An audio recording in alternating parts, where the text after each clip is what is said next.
बिस्मिल्लाहिर्रहमानिर्रहीम। अस्सलाम वालेकुम व्यूअर्स। रेसिपी जो मैं आज शेयर करने जा रही हूँ वो है कीटो चिकन। कीटो चिकन में हेल्दी फैट्स और प्रोटीन शामिल हैं।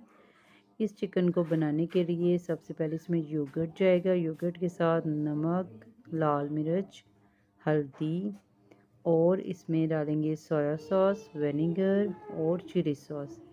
ये सारी चीज़ें इसको मैरिनेट करने के लिए करेंगे। अब मैरिनेशन के बाद इसको रख देंगे आधा घंटा। उसके बाद पैन के अंदर ऑलिव ऑयल डाला।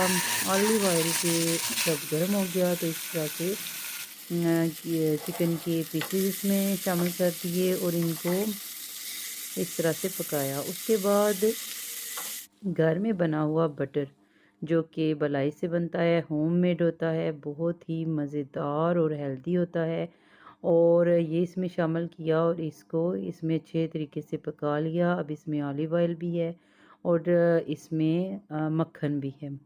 मक्खन के अंदर इसको पकाएं, क्रीमी सा मज़ेदार कीटो चिकन तैयार हो जाएगा और इसको सर्व करें।